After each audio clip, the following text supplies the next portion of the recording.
অভ্যুত্থানের মিথ্যা অভিযোগে মৃত্যুদণ্ডের নির্দেশ দেয় জিয়াউর রহমানের মরণোত্তর বিচার চেয়েছেন ভুক্তভোগীদের পরিবারের সদস্যরা।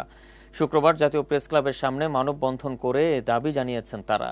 মানববন্ধনে অংশ নেন সে সময় চাকরিচ্যুত বিভিন্ন মেয়াদে সাজাপ্রাপ্ত সশস্ত্র বাহিনীর সদস্যরাও। মফিদুল তপুর রিপোর্ট। ৭৭ সনের প্রথম দিকে একটা পে স্কেল ঘোষণা করা হয়েছিল, পে স্কেল ডিফেন্সে, টোটাল এয়ারফোর্স, আর্মি, নেভিতে। তো যখন এয়ারফোর্সেতে আমরা দেখলাম যে আমাদের পে স্কেল সবসময় আর্মির চেয়ে অনেক ঊর্ধ্বে ছিল, কিন্তু আমাদের পে স্কেল প্রায় সমসাময়িক করে দিচ্ছে আর্মির সাথে। তা আমাদের মধ্যে একটা অসন্তোষ ছিল অবশ্যই। বিডি 86749 কর্পোরাল মোহাম্মদ নুরুল ইসলাম 1977 সালের 2রা অক্টোবর রাতে সাবেক এই বিমান সেনা নিয়োজিত ছিলেন তেজগাঁওয়ে সেই সময়ের ঢাকা বিমানবন্দরে। ছিনতাই হওয়া জাপানি বিমানের যাত্রীদের মুক্তি নিয়ে যখন বিমান বাহিনী প্রধান আলোচনার টেবিলে, তখন বিমানবন্দর এলাকার নিরাপত্তার দায়িত্ব পালন করছিলেন নুরুল ইসলাম।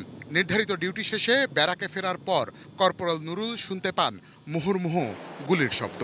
গুজব রটে সামরিক অভ্যুত্থানের। এয়ারফোর্স ওই ইন্টেলিজেন্সে নিয়ে ওখানে টর্চার করার পরে কোর্টে নেয়।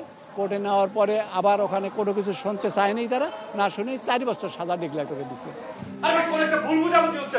সামরিক অভ্যুত্থান চেষ্টার অভিযোগে গ্রেপ্তার করা হয় বিমান ও সেনাবাহিনীর অনেক সৈনিক ও অফিসারকে। পরবর্তীতে কোর্ট মার্শালের নামে আত্মপক্ষ সমর্থনের সুযোগ না দিয়েই মৃত্যুদণ্ড কার্যকর করা হয় অনেকের। জিয়ার আমলে 19টা কু হয়েছে, এই 19টা কুই সাজানো।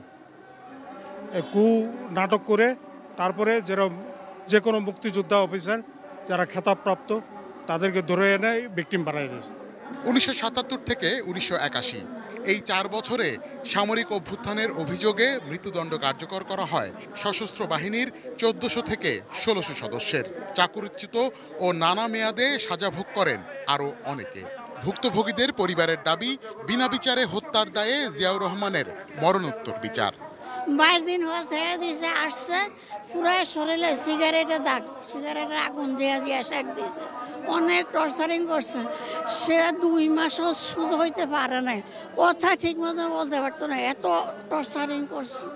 একই সঙ্গে যারা বিনা দোষে চাকরিচ্যুত হয়ে বিভিন্ন মেয়াদে সাজা ভোগ করেছেন তাদের পূর্ণ মর্যাদা, বেতন ভাতা ও অন্যান্য সুযোগ সুবিধা বহাল করার দাবিও ভুক্তভোগী এসব পরিবারের। আমরা মরার আগে অন্তপক্ষে জেনে যেতে চাই যে আমি নির্দোষ ছিলাম, আমাকে অন্যায়ভাবে চাকরিচ্যুত করা হয়েছে। Mofidul Tapu, ATN news, Dhaka.